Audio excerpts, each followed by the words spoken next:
In a world where fantasy meets reality, a band of misguided prospectors meet the ape man with dire results. Vengeance, retribution, murder. This epic Bigfoot encounter embodies the true meaning of the word terror. Welcome to Ape Canyon. So without further ado, I give to you the campfire storyteller himself, the Reverend Jeff Kelly.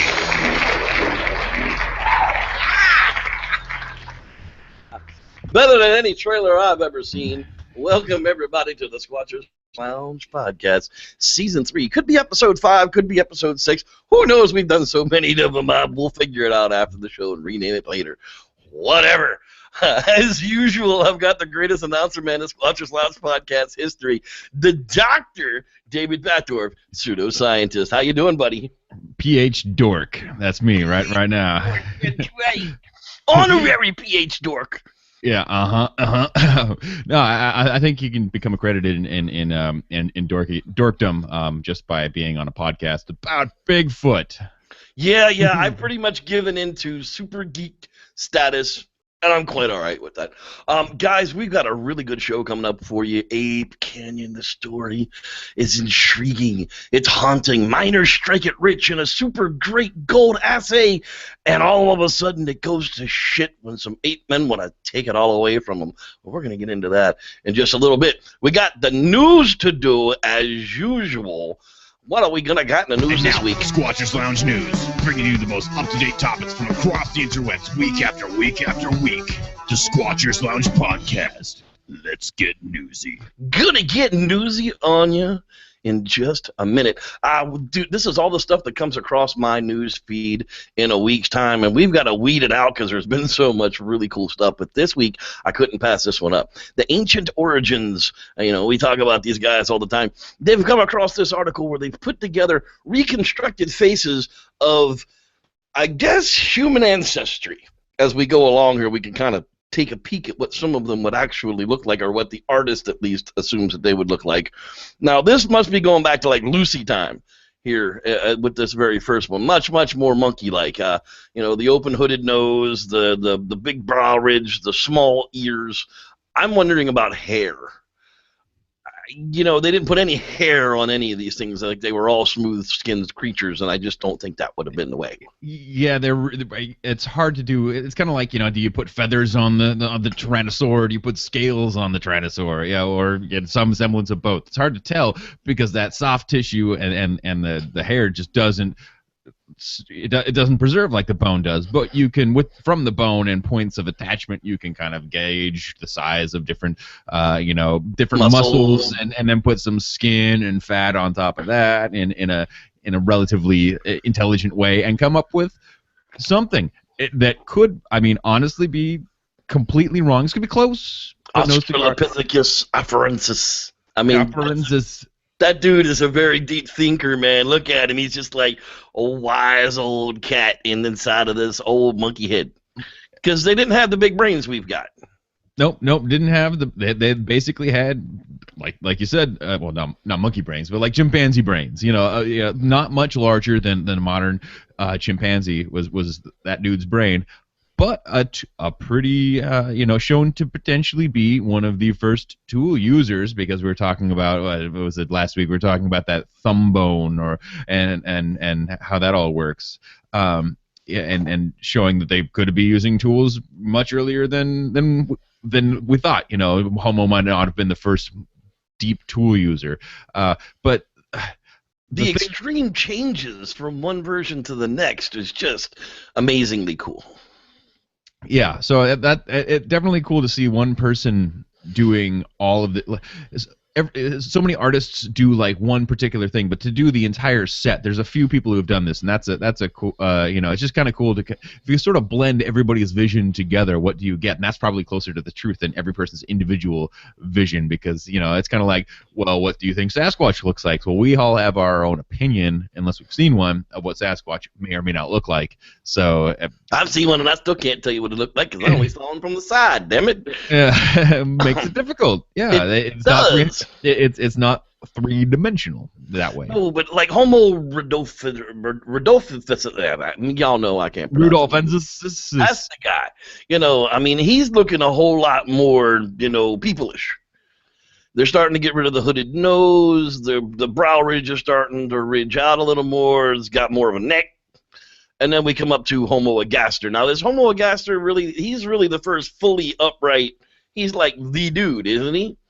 Yeah, Habilis is like the handyman, the first like known tool user, if you will, and then it goes into Agaster, and then Erectus is the kind of that first wave of pre-man that left, and we talk about the Georgian, the Dmanisi guys, and they go over into East Asia and the Pekinensis erectus, and maybe speciated into Florenziensis. But so that's kind of the in-between guy, but the Ergaster is the guy who probably stayed in Africa. If Homo erectus were the Ergaster that left, right? And then they became different because they left. Ergaster was the big change in the line there. We go from the pre-hooded nose to the humanoid nose in one big step, but we both know that there's probably 30 or 40 versions between these things. These are just the pieces that we have to work with currently. Also, and they're going off of like data that doesn't really show where change happens. Yeah, well, because the nose, the part of our nose that sticks out that really created that hood is made of cartilage, and cartilage does not fossilize. So they're looking at protrusions to figure out, okay, well, this nose is probably longer than this nose because of this, but it's not necessarily 100% true, because the cartilage might not have, the bone might have had to grow before the cartilage was able to extend. Yeah, there's all these different questions, and yeah, so that's. And then we get all the way down here to Neanderthalis, he's got our brain. He's got the big brain, not the huge brain, but he's got a bigger brain than the rest of them have. And he's got a bigger brain than we've got. It's just shaped differently, and there's different parts that are different sizes. That's right. He was the oversized. He was the 115. Yeah. That was the big guy. But they've got him looking like the old man of the sea. Because they would have lived longer. The smarter you are, the longer you live. I mean, even clear up into Homo sapiens 1850s, Anno Domini, in the year of our Lord, the average lifespan for a male was like 29 years. I mean... So a Neanderthal at the age of like 35 would have looked like that, and that's a haggard old man. That's a pretty bad old guy, exactly. Then you got the little hobbit, the Florenziensis. I think those are the coolest little spur off in the line of what is the human consideration. I actually just caught an interesting article that somebody had posted that there's a bunch of one of the, and this is how science works, it's just been sort of standing out there. One potential explanation for the hobbits would be not just island dwarfism, but some sort of a genetic mutation, that they were saying, not exactly like, but could be somewhat like Down syndrome. And that would explain like a genetic change like that, a mixed chromosome, something, and that could explain. And when isolated that way, it would hybrid itself. Yeah, and it could bear out and be like a normal thing, or it could just be like just a few of these specimens that we found. But it's looking more and more like. Basically, what the article was stating is that that's kind of been ruled out as an option, and it looks like it's more a natural. Evolutionary path, almost a de-evolution. If we were getting larger the entire time, then these guys got smaller. But it's a path that it can take. So there. And they were also on that island with little tiny elephants and little tiny deer too. So it wasn't just the people that were little tiny either. Yep, exactly. And so there was something going on there for sure. Yeah, they didn't just get stuck out there and then stay the size that they were either. That's not what happened. No. So then we come up to the Homo sapiens, This is the out of Africa. This is the past the Denisovan, the Neanderthal. This is past all the inbreeding. This is like a big meld of them all at the end. And, he doesn't look a whole lot different than that first little humanoid-looking thing. Yeah. Well, I think technically, and this is how kind of generic they went. And I think that this representation specifically was supposed to be like the most, and it was supposed to be generic, like taking all the traits of all races and putting them into one, and it's supposed to be a female, which is hard to tell without any hair or features, whatever, so this is like the mitochondrial Eve is kind of the idea, the artist's conception of this one, like the concept behind that particular piece. So yeah, it was definitely pretty slick. I mean, like you said, having the one place have them all done at the same time for the same reason to kind of get a glimpse at it. You can check it out at ancientorigins.net. Just search for the brought to life when ancient. They have whatever. Just it's there. Sorry. Next up, dude, something really really cool. Chimps can learn foreign dialects. They took these chimps from the zookeepers in Scotland. Edinburgh began a fascinating social experiment in 2010. They took a group of chimpanzees raised locally in the Netherlands, and they put them together with the chimps in Scotland, and they found out that the chimps from the Netherlands used a high-pitched squeal for apple, and the chimps from the Scotland used a low-pitched squeal for apples, and eventually they all started using the same squeal for apples. So they can actually learn to communicate with other chimps from different locations by learning foreign dialects for the same words of food. I think that's pretty cool. Yeah, really, really interesting. It's something that's forced because that would basically, well, I wouldn't say that would never happen. Here I am, like just thinking from the male's perspective, I guess. But in the female's perspective, they have to transfer between groups all the time. Like you reach sexual maturity, the females feel compelled to go, and they have to join up with a new group, and they have to learn the behavior of that group versus the group that they were in, which is probably different. It's complicated, just like our stuff. So that's an interesting concept that I maybe my masculine blinders being on wouldn't have seen right away. But yeah, they would have to be able to adapt to each other's cultures like that in order to join another group. And I thought it was really cool too that one set of them loved apples, the other set of them hated apples. It's like, what you would think chimp is a chimp, so chimps would love apples. Well, that's not really the case because I don't like Brussels sprouts, but I know lots of people that do. I do, and so maybe not all Bigfoots like bacon and donuts. Everybody likes bacon and donuts. So we got that one out at, of course, livescience.com, and you can check out the Chimps Can Learn Foreign Dialects experiment shows, and that was posted on the 5th of February. Next up, dude, this was really cool. Now, Disclosed TV, it's one of those types of articles that you read with interest and try and verify somewhere down the line, but basically they're saying ancient humans bred with a completely unknown species. Basically a new study at the Royal Society meeting on ancient DNA in London. Who knows, that could be 3 guys with a pipe and a fifth of vodka. Last week they revealed a dramatic finding. The genome of one of our ancient ancestors, the Denisovans, hey, I think I said that right, contains a segment of DNA that seems to have come from another species that's currently unknown to science. Cha-ching. That's one of the things that you and I talk about all the time, is like all these little splices of DNA that could come from cousins that we don't know about, have to come from somewhere, and when they come back unknown, it just means that we haven't seen it before. Is that basically what we're seeing here? Exactly, but the way that this has been worded, like where I've read it in other, like not disclosed TV areas, is people are arguing that this is just, it's semantics, it's statistics. Like, of course, it's going to show something different because it's something different. But the way that the other people are trying to support and look further into this is, okay, well, there's this similarity, and it's not something that when we put that segment against the Neanderthal or modern humans, it's not something that we find.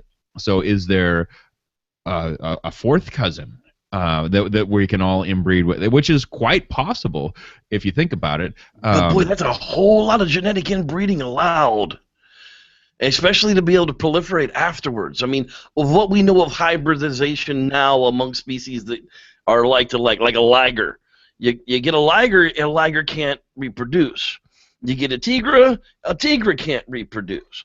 But you can breed a lion to a tiger if you've got a laboratory and some eggs and some syringes. And a little Barry White in the background. But right. I think what we're missing is that a lion and a tiger probably diverged somewhere, in the area of like 12 million years apart.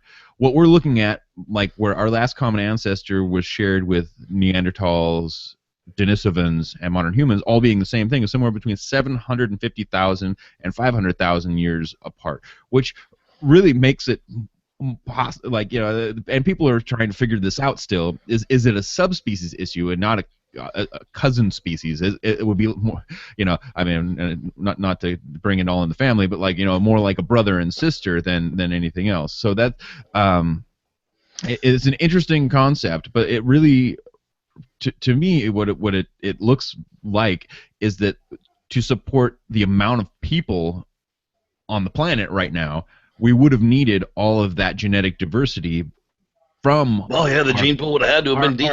Our cousins and every other gene pool that we could have used to be able to support the type of population that we have right now. So it makes total sense, like in that, you know, sexual evolutionary state, like that we would have these things. You know, are we going to find out down the road here, you know, where we're looking at the Eastern Europeans that have the Denisovan DNA in them? Are we going to come to find later on down the road that the Far East Asians have, you know, one of these missing cousin DNAs, you know, in them that we don't have in the African population or in the Eastern European population? Is that why there's, you know... The Denisovans are more, you know, like we're seeing them more in the southeastern Asia, like that. The genetic material increases when you go down there and into like the Papua New Guinea area, you know, because it's so isolated, is extremely high, extremely being like, you know, 4 to 6% or something like that, right? So, but it's extremely high down in those areas versus the Neanderthal DNA. So there still is potentially room for, you know, it's like we were looking at the map when we were doing the Almas, and it's really, I mean, that's China, Mongolia, Russia, kind of the crossroads right there is where we found that particular species. So you might see mixing in that particular. Yeah, so that's going to be real interesting to kind of follow and see where it goes. Next up, okay, we got to cover KHQ6, these people are nuts. We've been over this. I know we've been over this. Everybody's seen this. This is the Bigfooter following a herd of buffalo on a webcam in Yellowstone at Old Faithful. I got to tell you, people, Old Faithful is visited, even in the wintertime, daily, hourly by guests.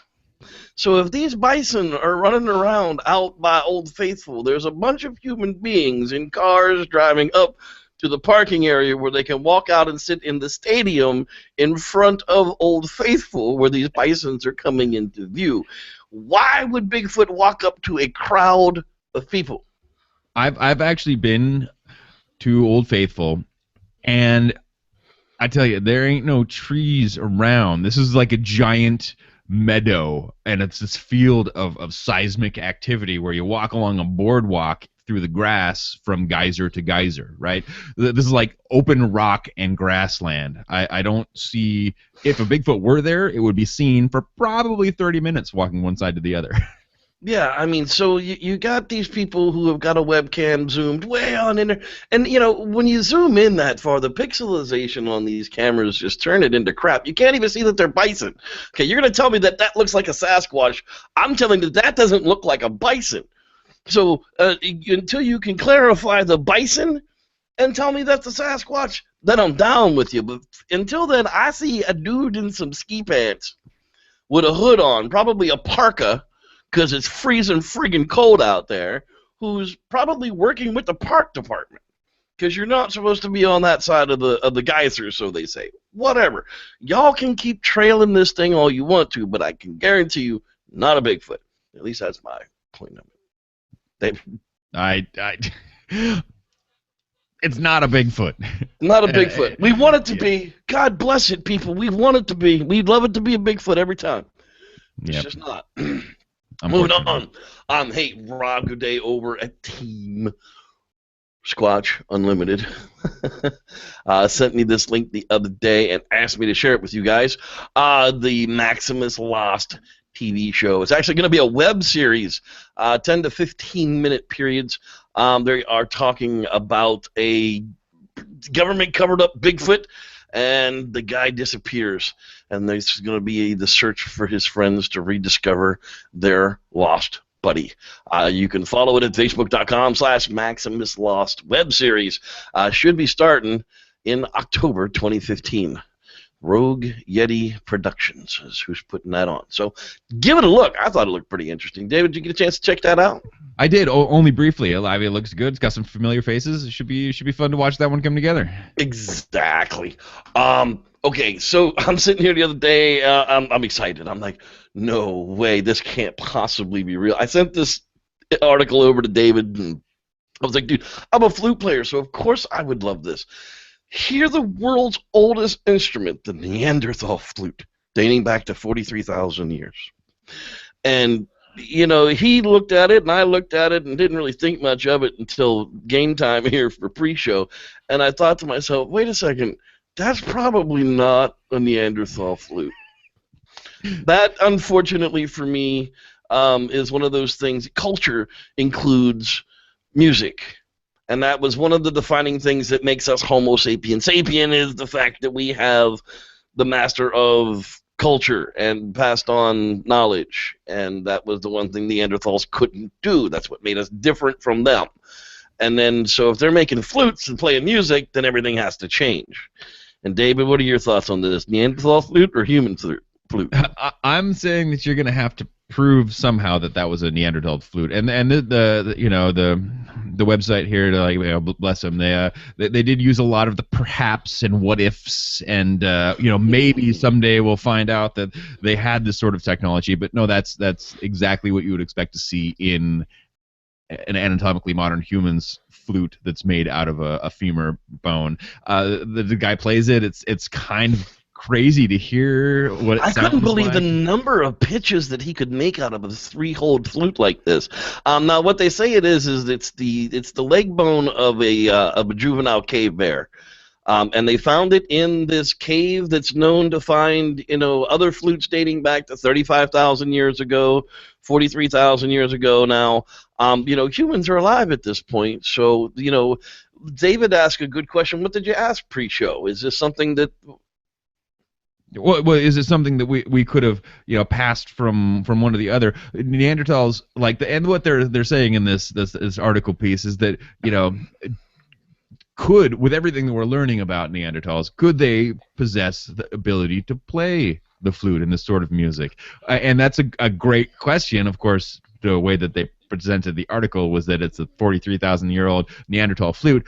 Interesting thing, though, is in Turkey, where this anatomically modern person was making and playing this flute, was also living at the time Neanderthal. So that's really that's sort of mind-blowing, is that while this person was sitting on top of the mountain playing the flute for whatever reason they felt to play the flute at that time, neighboring Neanderthals might have been listening. That's just a cool thought right there. Yes, that is very cool as well. So, you know, it's just something we can think about, you know, and see where the information comes out. One of the last things I want to get into is one of those things that we like to see coming along. Les Stroud, we say we don't have any problem with Les Stroud. He's a great entertainer. Well, this came across my board today. Hey, Survivor Man Bigfoot, little package put together for the low price of just $79 US. I knew there was an end game to Survivor Man Bigfoot. I just didn't think it was going to be this. And we'll move on from there. I don't even get right out of that. Moving right along. Yes, no, goodbye. The Spirit Board documentary. Yeah, that's right. The Ouija board. Is it real? Can it possess you? Well, these crazy people that I know in my paranormal world, Summer Jones is directing this movie, and they've got an Indiegogo campaign going on. $5,000 is what they need to finish this movie. They're doing it one way or the other. It's just going to take a whole lot longer if they don't get funded by the public. It really will, but it's going to be very, very cool. Summer knows what she's doing, and there's a really strong cast behind this. And it's going to be a really interesting documentary, guys. This isn't a movie. This is definitely a documentary. So check out Indiegogo.com/projects/yes-no-goodbye, the Spirit Board documentary, and you will find it. They've got $575 to their goal, so 10% climbing, 38 days to go. Go give them a check it out, and tell them Reverend Jeff sent you. Hey, the Ghost Files, our buddy Connor Hopkins and the Ghost Files, the ghostfiles.tv finally put out The Lady in White. If you remember when I went out to the to do the talk to the Paracon up at Mare Island, they premiered The Lady in White while I was up there, and it was cool. These guys are taking a long, deep look at what is the Lady in White, and why is there a story of the Lady in White in every town? David, have you ever heard somebody tell you the ghostly story of a Lady in White? Actually, I have, but I just thought it was just a kind of a story that every town had, versus I don't know. It's interesting. Like there's a picture in my mind of the Lady in White, even without thinking exactly anything about it. It's kind of the ghostly figure that you can never get out of your head, and that becomes the question: are you creating the Lady in White, or does the Lady in White actually exist? That's the question that they're asking in the movie Lady in White. Check it out at Vimeo on demand. You can search for it, bring it up. The trailer's out there. You can rent it for $2. Who can't get a full-time movie for $2? I don't know what to tell you. And finally tonight, Dr. David Batdorf, Pseudo-scientist, is going to give us a little bit of a lesson here. But I found this dailymail.com piece, and I was like, dude, this changes everything. 12.3 million year old hip bone fossil from an ancient ancestor is going to rewrite the evolutionary tree because they were the first ones to walk upright. Tell us about it, David. Well, not so fast. Yes. This is why I have another article that I like to share after this. But this is why when looking at a dailymail.com, when you scroll up and down, they don't actually link out to any of the source material. Is because if you actually looked into it, wait, researchers whose work is published in. Maybe they did link out to it. So what they're talking about is the orthograde body plan, which basically means upright, meaning like a chimpanzee or a gorilla is upright, longer arms, short legs, the outstretched shoulders, the squared hips, not like a monkey is more similar to a dog's body plan with all the, meant to walk on all fours all the time. So that's what they're talking about with this. It's not a bipedal, it's an upright or the orthograde body plan is what they're talking about. Now, what they're saying is that this Shivapithecus hip bone that they found that's 12.3 million years old, which scientists believe is a common ape ancestor. Well, it's a relic ape. It's after the split away from the African apes. We've kind of identified an ancestor. After that, we find Shivapithecus is like the first really commonly found pongin, and they found this, I believe it was in Turkey, and because of course there was forested area where there was no longer forested area now, but they have these monkey-like features to this hip bone, which might be baffling. It does rewrite a little bit of the history here, but that's why we assumed that because they were large-bodied that they were going to be ground apes and not brachiators like the modern apes, is because of their body plan being a little bit different. But like slender-chested, like a monkey, not barrel-chested like an ape, and they have these hips that are probably. Let's put it this way. This is like the upright body plan, they're saying may have evolved twice. What I would say is that it hadn't evolved yet at 12.3 million years ago, potentially. If you push two things that are going in the same direction, one into Africa and one into Asia, and let's say you end up with gorillas and chimpanzees, which have a very particular type of hip structure, and then you have the modern orangutan, which has a different type of hip structure, you would expect at one point they probably had a similar type hip structure. Well, I think that that's what we're seeing here, and at the point where they chain, like where the ancestors split, we probably didn't see that orthograde body plan. And so it was obviously in motion. There was some force that was selecting that orthograde body plan, but it did evolve separately, which is really interesting and kind of mind-blowing.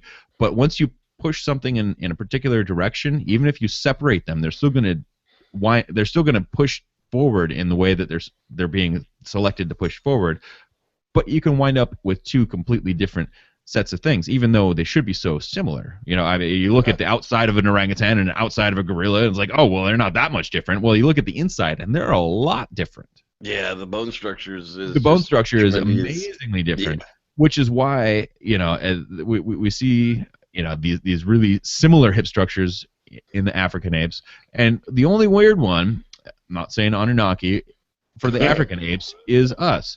But that's because of a different type of stress and structure that we had to build in our own bones. Blah, blah, blah, blah, blah. So what I'm saying is be careful about reading just up here in the bullet points, because these are really misleading, and the rewriting of our evolutionary tree could be maybe a little bit strong wording so that you'll read the article. But there's another article that's been going around about the plague found in the New York City subway. Oh, let's just talk about this for a moment. There's no plague on the New York City subway. No platypuses either. To be fair, there could be bacteria that resemble or could potentially be plague and some of these other things. But what you're not going to see is an active anthrax. This is not what we're seeing.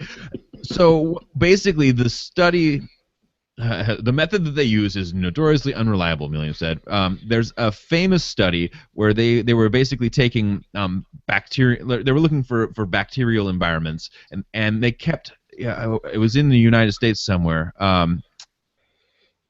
In Virginia, yes. And the DNA in those samples, he found matches to the duck-billed platypus, an Australian animal not known to live in over and over and over 19,000 publicly available microbiomes around the world, and around a third threw up matches for platypus DNA. Nice. So what we're talking here is, again, correlation does not equal causation. Make sure to read the study to see what the scientist is actually saying, because I'm sure that it's not going to be as wild as our good friends at the dailymail.uk.com or at ancientorigins.net. Not saying don't go there and read them for entertainment purposes, just saying don't believe everything you read when you go there. Yes. Absolutely. Well, guess what? I got a chance to talk to Christopher York just before showtime, and this is what he had to tell all of you guys. This is what you missed last week on the Freudian slip. But how they found these slides, I don't know. It says that they were in a chest, like one of those old steamer chest type things. That's and, where I kept them, Steve! Is this what you're going to do the whole show? Nick Redfern was involved. Everybody knows who Nick Redfern is, I'm pretty sure. Redfoot? He was the guy they met in The Usual Suspects. Check us out at youtube.com/The Freudian Slip, thefreudianslip.blogspot.com.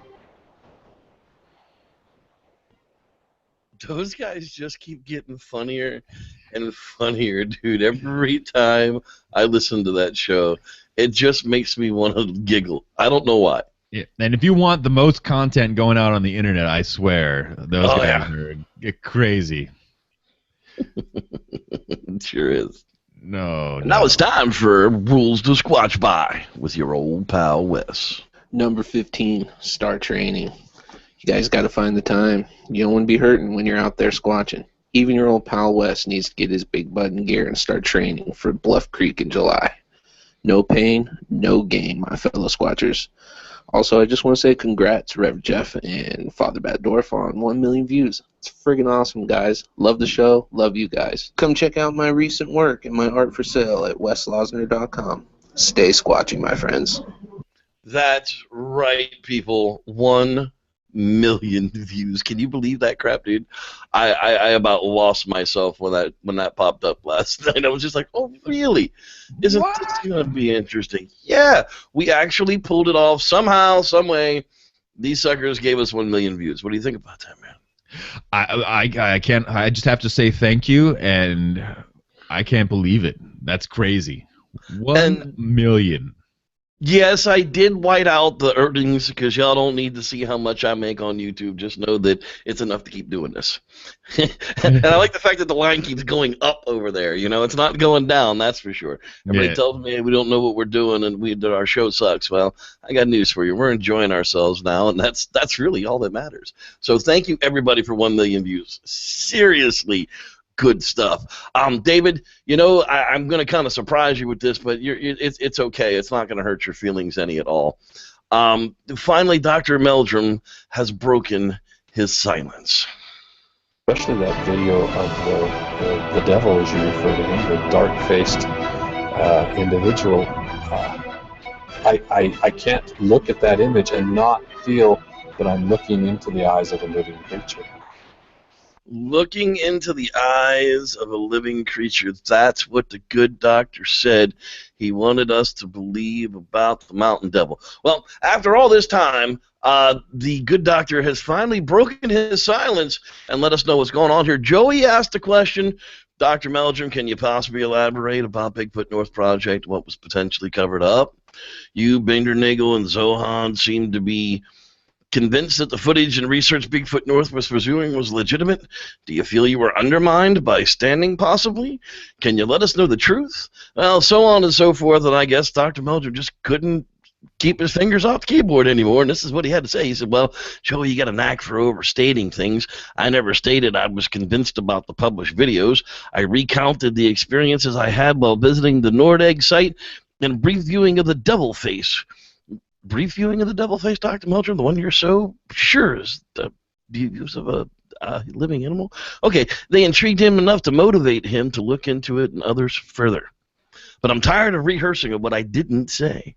So don't make assumptions to or attribute statements I have never made. Anyhow, he goes on to say that he only heard from Todd Standing once since then, since the event in Quinault, and it's basically disappointing his conversations and so on and so forth. Basically, Standing walked away from the whole thing. That's all he knows. Nothing. Didn't tell us anything more about what he feels the evidence is worth or not worth. What do you think about that, David? It just rubs me the wrong way. Drops it like a bad habit. Yep. Well, I don't have to tell you, you'll get nothing and like it. I mean, that's what it feels like. You get nothing and like it. But you can check out the statement over at Dr. Meldrum's page. It's been buried by a bunch of other crud. But trust me, it's in there. That's why I do screen shares, because, well, people call me out for saying I do things that isn't the case. Hey, anyhow, tonight we're talking about some really cool stuff, man. We are going to go on to... And now, it's time for the Squatchers Lounge Epic Bigfoot Encounters. We'll be taking a closer look at some of the most historical sightings, how they affected our view on this topic, and how they led the community to where they are today.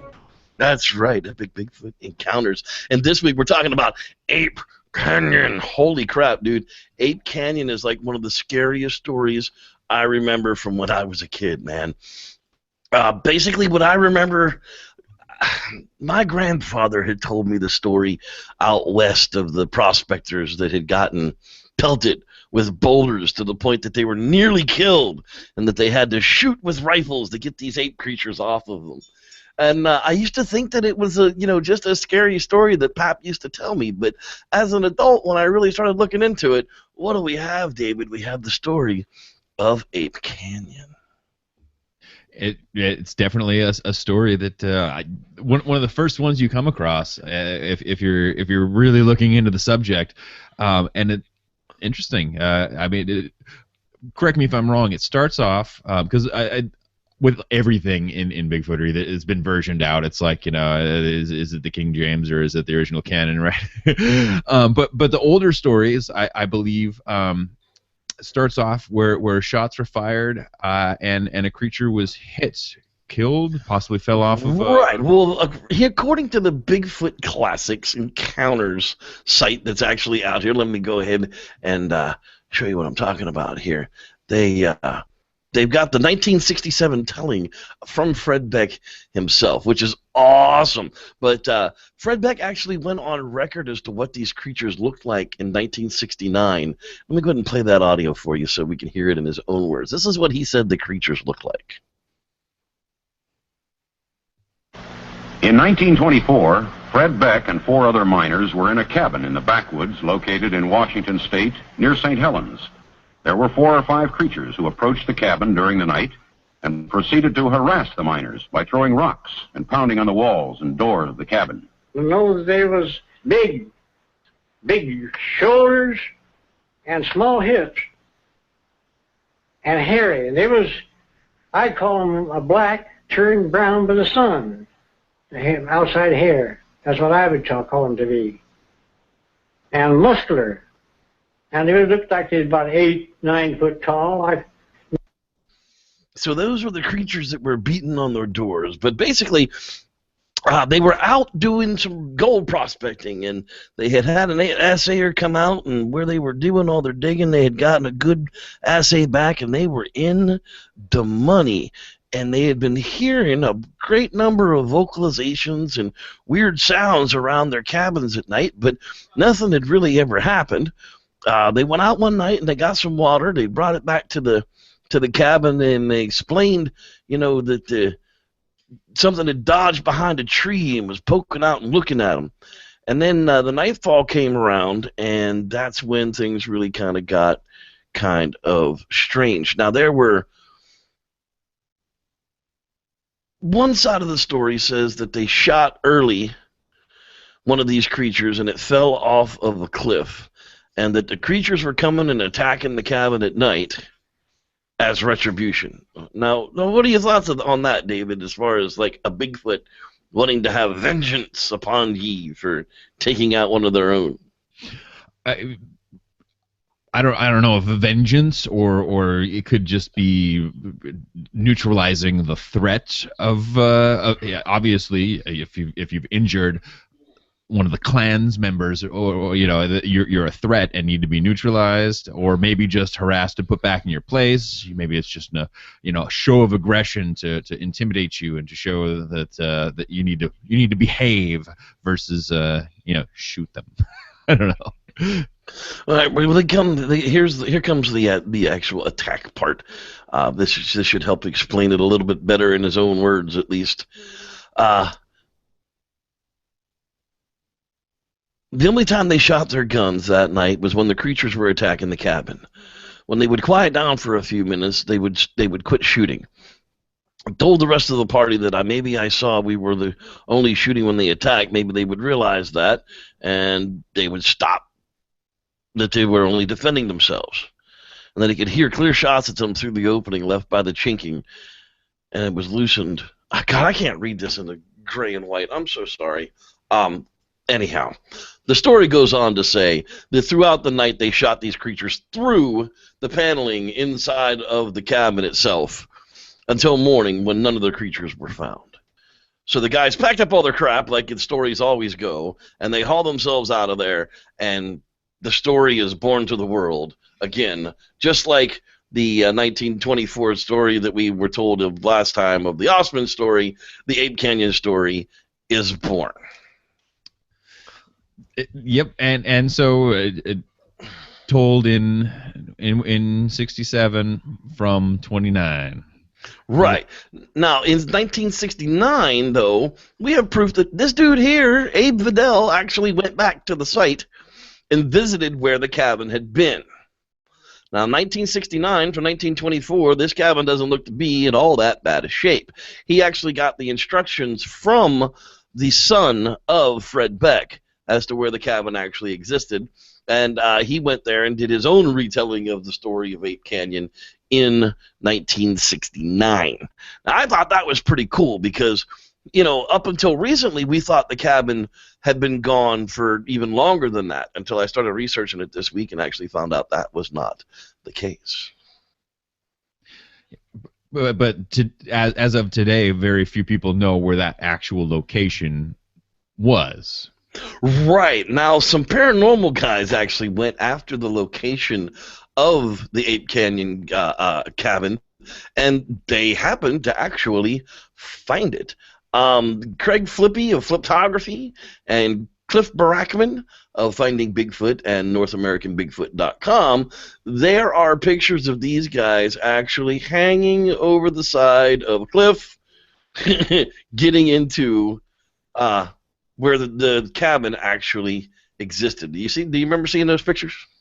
I do. And it was, wow, somebody actually found it, and it did. It took them quite a few trips. I remember in the Bigfoot road trip DVD, they maybe they didn't quite find it, but they've been back since. I do recall. Yeah, Mark, Cliff, Angusman, and Craig Flippy are here, and these guys actually took rope and rappelled all the way down to the valley floor and actually sat and camped out where the Ape Canyon cabin used to be. You know, they found some wood structure, they're finding some foundation places, some cornering, some leveling from where a cabin once stood. And, you know, look at that picture. That's just a perfect picture, dude. That's awesome. Yeah. I want to go there. Apparently, somebody knows where it is. That might have to be one of our trips next year. When I come up there, we may have to go. This is in the shadow of Mount St. Helens on the non-destroyed side, correct? I believe so. Yes. That's where there's so many fabled locations. But it's definitely it's St. Helens, not Rainier, or maybe I have those backwards. Maybe. No, Ape Canyon, I believe it's closer to Rainier, so it's a little bit further north. I don't know. I'm not remembering my exact history right now. I'm pretty sure I read it was in the shadow of Mount St. Helens, but I could very well be wrong. Anyhow, you can go out and check out the video, The Battle in Ape Canyon. It's actually out on YouTube. I didn't want to play it for you here because of copyright infringement. We don't really like to do a whole lot of that. But Fred Beck and one of the miners claimed that they shot and possibly killed at least one of the Bigfoot creatures. The death resulted in an attack on the miner's cabin. According to Beck, the man had just settled down for sleep for the night when they were awakened by attack on their cabin, during which the creatures bombarded it with rocks and tried to break in. The fighting continued all night long, but none of the men were seriously hurt. By morning, an eerie quiet had halted and the camp, and the men cautiously exited the cabin. They saw an ape man in the distance. They shot at the beast several times, and it finally fell over the cliff into the canyon. So, which story is correct? Were they shot at it first before the attack, or they shot at it after the attack? I guess it depends on who's telling that story. And if you're listening to the original story, they were shooting in the direction of the noises through the side of the cabin wall versus, so once again, we tend to embellish these stories when it gets into the retellings sometimes, and you got to go back to the original version and get into that. So maybe they didn't kill a Sasquatch. Yeah, and the scary thing about that part is a good assay had just come across. Now we're talking about 1924. Mm-hmm. Okay, so we're talking about bad news travels fast, good news travels faster. Could this been a group of men playing monkey man, trying to drive these guys off of their gold claims so that somebody could go up behind them and take it from them as well? The stories have been in the area for hundreds of years before the gold diggers came to take the gold out of the ground. So there's a lot of ways that story can get passed around and used, as the boogeyman to chase people away. And that's the scary part is, what if it was like, somebody said, well, what, I wonder if David and the Reverend Jeff will talk about the camp, the theory that it was the campsite next door over with the kids and, the kids from the next door. There were no kids from next door at a mining camp in the middle of Ape Canyon in 1929. Yeah, I mean, It was 1924. I've never heard that story of it was kids from the next site over, from the next camp over. But if there's gold in the area and there's one miner, there very well could have been other miners in the area with camps, and they very well could have been the ones trying to spook them off of their claim. Did they kill another miner and it got pushed over the cliff and they turned it into monkey men so that they didn't get in trouble when they come back to camp? That's a possibility as well, and forever in infamy it will remain.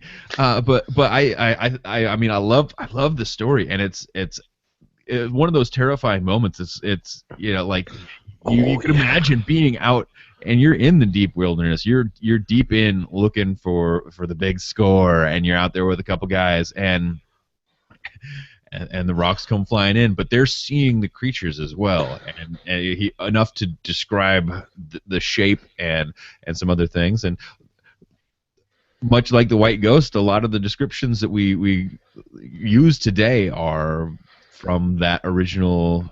From those original tellings, exactly. Original tellings from 1967. So, it was Ape Canyon, like one of the, a part of the white ghost story for that. People ask me, what are you going to do if you're standing in camp and a group of Sasquatch come through and one of you picks you up and slings you over his shoulder? I say, well, I'm going to crap myself first, and then I'm going to bury my 12-inch blade into his back, and he's going to let go of me pretty quick. That's what's going to happen. I think ahead of time, but you do kind of have to prepare yourself for what happens when they do show up. You do everything in your power to get them, to put yourself in the right area and to potentially get them to come to where you can see them. Yeah, what are you going to do when they decide they don't want you there anymore? Yeah, yeah, when you make the mistake, because they're not going to make a mistake. You're in their turf. You have to make sure that you're not making a mistake by being there, and you have no idea what is a mistake. So you must be prepared. But these are the types of situations that, I mean, they're churning through your head when you're out there, and when it's late at night, and you're like, and things go bump in the night, and you're on edge.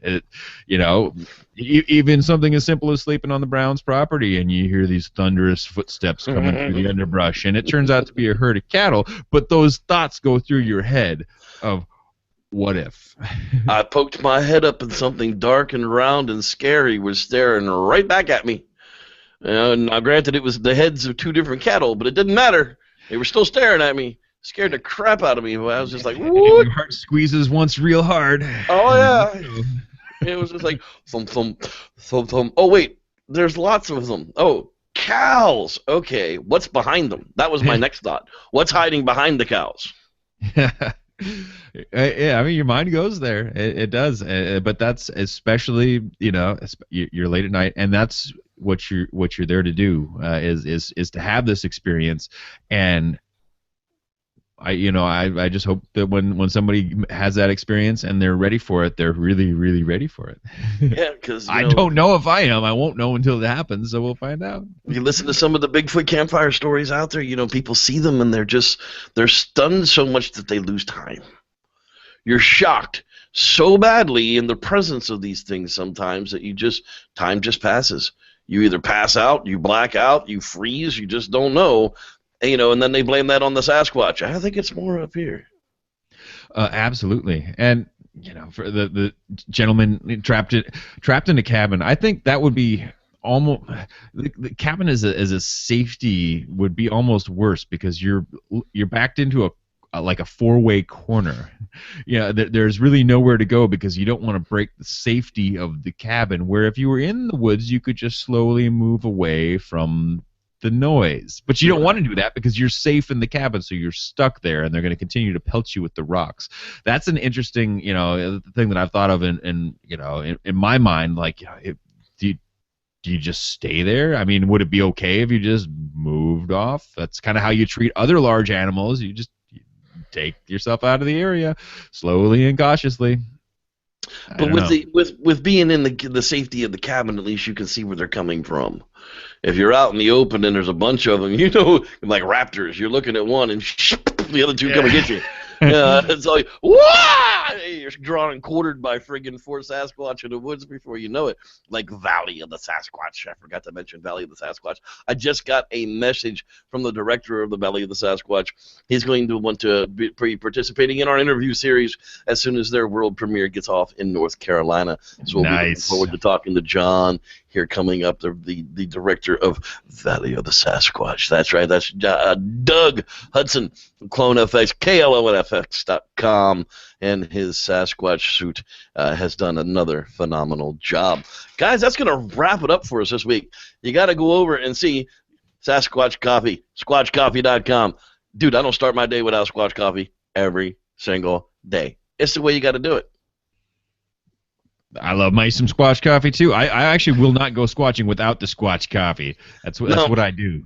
It's absolutely a 100% must-have Squatch coffee. For the Dr. David Batdorf, Pseudo-scientist, I am the Reverend Jeff Kelly. We want to thank you very much for listening and watching the Squatchers Lounge podcast, Season 3, Episode 5 or 6. We'll still figure out that later. May the Squatch be with you.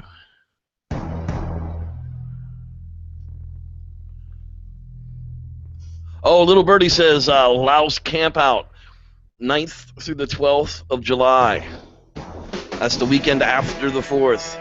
So if you want to come join us at Laos Camp in Bluff Creek to go down to the Bluff Creek Film Site Project, those are the dates, July 9th through July 12th. Go to the Bluff Creek Project on Facebook at facebook.com/Bluff Creek Project. Check out the Indiegogo campaign as well. We still got 36 days left to cover the last couple of $100. So let's get them funded, people. Let's do it. Pseudo-scientist.